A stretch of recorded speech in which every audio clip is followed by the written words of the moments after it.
अस्सलाम वालेकुम students. Discrete mathematics की वीडियो लेक्चर सीरीज में आज हम पढ़ेंगे प्रोपोजिशनल लॉजिक के मुतालिक और प्रोपोजिशनल लॉजिक की कुछ एग्जांपल्स को देखेंगे।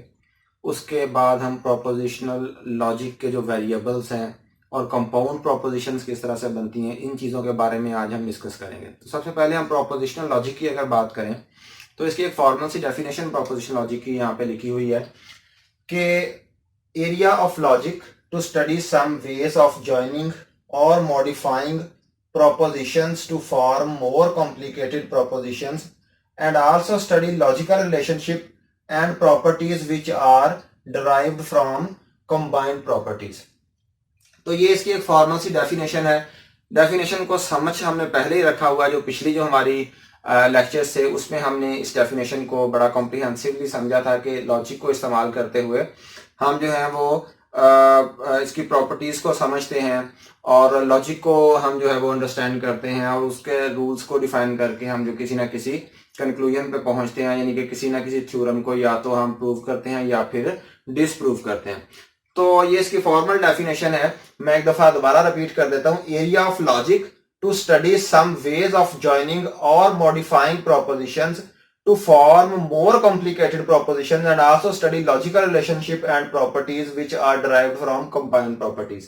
तो propositions जब हम बनाते हैं, हमने सबसे पहले तो आज ये देखना है कि propositions होती बेसिकली क्या है। propositions जो है ये कुछ ऐसी statements होती हैं कि जो या तो ट्रू होंगी एक टाइम पे या फिर वो फॉल्स होंगी। फॉर एग्जाम्पल, जिस तरह से मेरे पास प्रोपोजिशन है यहाँ पे, क्या प्रोपोजिशंस किसे कहा जाता है? It is a declarative sentence which can be either true और false but can not be both. तो प्रोपोजिशंस क्या हैं? वो या तो ट्रू होंगी एक टाइम पे या फिर फॉल्स होंगी। और ये डेफिनेशन जो है वो ये बता रही है कि हमारे पास प्रोपोजिशंस होती हैं और कुछ जो सिंपल प्रोपोजिशंस है ना, उन्हें मिला के हम मोर कॉम्प्लिकेटेड प्रोपोजिशंस जो है वो बना लेते हैं। तो इसकी जो एग्जांपल है प्रोपोजिशन की वो ये है कि जैसे Lahore is a city of Pakistan. तो Lahore is a city of Pakistan जो है ये एक प्रोपोजिशन है। ये या तो ट्रू होगी या फिर ये फॉल्स होगी। या तो लाहौर जो है ये पाकिस्तान का सिटी है या नहीं है। इसके बाद सेकंड है सुहेब इज अ टीचर, कि या तो वो टीचर है या फिर वो टीचर नहीं है। तो कोई भी इस किस्म की प्रोपोजिशन जो है वो आप बना सकते हैं। मिसाल के तौर पे 2 + 2 = 4। तो हम ये प्रोपोजिशन है हमारे पास के 2 + 2 जो है वो या तो 4 होगा या फिर 4 नहीं होगा। तो इस किस्म की जो स्टेटमेंट्स होती हैं इन्हें क्या कहा जाता है? इन्हें प्रोपोजिशंस कहा जाता है। तो प्रोपोजिशन में हम ये भी देखते हैं कि कौन सी ऐसे सेंटेंस है जिन्हें हम प्रोपोजिशन की कैटेगरी में जो नहीं आते, जो नहीं फॉल करते प्रोपोजिशंस में, तो वो कौन से हैं? मिसाल के तौर पे हाउ इज द वेदर। अब हाउ इज द वेदर या तो ट्रू या फॉल्स वाली कंडीशन इसमें जो है वो मीट नहीं हो रही। ये मतलब इसका सेंटेंस का स्ट्रक्चर जो है, इसका मीनिंग कुछ ऐसा बन रहा है कि वो ट्रू और फॉल्स का रिजल्ट हमारे पास नहीं आ रहा। इसी तरह से गो टू स्कूल का भी मतलब प्रोपोजिशन नहीं है, इसका भी ट्रू और फॉल्स हम नहीं निकाल सकते। n+1 = 3। अब ये प्रोपोजिशन जो है ये ट्रू भी हो सकती है लेकिन फॉल्स भी हो सकती है। तो यहां पे हम इसे कंक्लूड नहीं कर सकते। n+1 = 3। n जो है ये कुछ भी हो सकता है कि 2 + 1 जो है ये 3 हो, लेकिन अगर n कुछ और हुआ तो वो 3 नहीं बनेगा। तो इसलिए ये भी किस में आएगी? प्रोपोजिशन लॉजिक में नहीं आएगी। सेंड मी योर फोटो, अपनी फोटो मुझे भेजो, तो ये भी प्रोपोजिशन नहीं है, proper proposition. Contact me to learn, ये भी उसकी एक एग्जांपल है जो कि प्रोपोजिशन की कैटेगरी में फॉल नहीं करती। तो ये प्रोपोजिशंस है। Proposition it is a declarative sentence which can be either true और false but can not be both. Declarative sentence का मतलब क्या है? कि वो ऐसा सेंटेंस होगा कि जिसका डेफिनेट मीनिंग आएगा हमारे पास, जिसका डेफिनेट रिजल्ट हमारे पास आएगा, या तो वो ट्रू होगा या फिर फॉल्स होगा। ये डिक्लेरेटिव सेंटेंस का मतलब ये है। इसके बाद इसकी मैंने असाइनमेंट जो है वो अगर आप लोग देखना चाहते हैं तो शायद ये नीचे वाली जो 2-3 स्टेटमेंट्स हैं ये ना आ रही हूं, लेकिन मैं बोल देता हूं, आप खुद से गौर कर सकते हैं, इसे लिख सकते हैं। Give me permission to go to Lahore, students are intelligent, fly kite at night, union is strength, 10 + 10 = 20, may you succeed, 5 is not an odd number। तो ये जो है ये असाइनमेंट है, आप इन सेंटेंसेस को लिख के तो इवैल्यूएट कर सकते हैं कि ये प्रोपोजिशनल लॉजिक है या फिर ये प्रोपोजिशनल लॉजिक नहीं है। इसकी ये हमारे पास एक एग्जांपल है प्रोपोजिशनल लॉजिक। इसकी मैं बाद में लॉजिक को बाद में डिस्कस करता हूं। इस पोर्शन को मैं प्रोपोजिशनल लॉजिक को अगर लेके चलूं तो मैं ये कहता हूं कि Ahmad is the topper of class this year.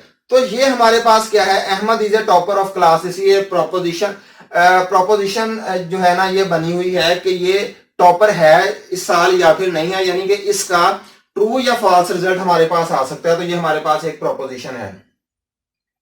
अब ये एक सिंगल प्रोपोजिशन है। अब इसमें लिखा हुआ है कि सिंपल प्रोपोजिशन जो है वो क्या कॉम्प्लिकेटेड प्रोपोजिशन बनाती हैं, यानी कि कंबाइन होकर मोर सोफिस्टिकेटेड प्रोपोजिशन जो है वो बना लेती हैं। उन्हें कंपाउंड प्रोपोजिशन हम कह सकते हैं। फॉर एग्जांपल अगर इसके साथ हम ये इजाफा कर दें कि Ahmad is a topper of class this year and he has won the most brilliant student award, कि अहमद जो है वो इस साल जो है वो क्लास का टॉपर है और उसने मोस्ट ब्रिलियंट स्टूडेंट जो है उसका अवार्ड भी हासिल कर रखा है। तो ये एंड का जो वर्ड है बीच में लगा दिया और उसके साथ एक और मैंने जो है वो ऐड कर दिया सेंटेंस। तो ये क्या बन गई, कंपाउंड जो है वो प्रोपोजिशन बन गई, सेंटेंस बन गया। तो ये प्रोपोजिशनल लॉजिक है, उसकी ये डेफिनेशन है। कंपाउंड क्या है, जब हम उसके साथ लगा देते हैं कोई और प्रोपोजिशन लगा के उसे हम जो है वो कॉम्प्लिकेटेड या उसे ब्रॉड कर देते हैं, उसे कंपाउंड कह देते हैं। इसके बाद नेक्स्ट अगर हम बात करें ना कोई प्रोपोजिशन, अगर हम मैं लेट्स अज्यूम कि ये Ahmad is a topper of this year, इसे मैं क्या कह देता हूं, पी फॉर एग्जांपल। पी किसके बराबर आ जाता है, Ahmad is a topper of this class this year. और जो सेकंड सेंटेंस है he has won the most brilliant student award, इसे मैं क्या कह देता हूं, इसे मैं कह देता हूं Q. Q is P is equal to क्या है कि Ahmad is a topper of this, Ahmad is a topper of the class this year.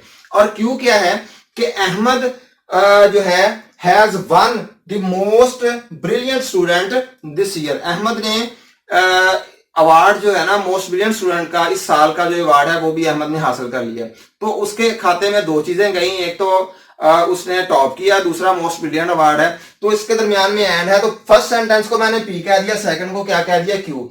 अब इतनी लेंथी जो स्टेटमेंट्स हैं उनसे जान छुड़वाने के लिए हम क्या कहते हैं, प्रोपोजिशनल लॉजिक के प्रोपोजिशनल वेरिएबल्स को इस्तेमाल करते हैं और उनके दरमियान में ऑपरेटर्स लगा देते हैं और इतने बड़े सेंटेंस को हम छोटा सा करके वेरिएबल्स की मदद से लिख सकते हैं। किस तरह से लिख सकते हैं, ये पी आ गया पहला सेंटेंस, ये दरमियान में एंड का साइन, और ये क्या है क्यू, के पी एंड क्यू। पी पहले सेंटेंस को कह दिया, क्यू दूसरे सेंटेंस को। ये क्या है, प्रोपोजिशनल वेरिएबल्स हैं और ये प्रोपोजिशनल क्या है, ऑपरेटर है।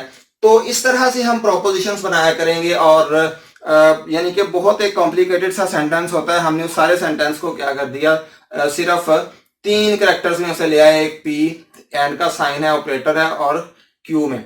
तो इसकी एक एग्जांपल है प्रोपोजिशनल लॉजिक की। अगर हम नाइट्स एंड नेव्स की, एक बहुत ही मशहूर जो है वो ना डिस्क्रीट मैथमेटिक्स में इस्तेमाल होती है, आइलैंड की एग्जांपल है कि एक आइलैंड है, उस पर नाइट्स हैं और नेव्स हैं। नाइट्स जो है ये हमेशा सच बोलते हैं और नेव्स जो है वो हमेशा झूठ बोलते हैं।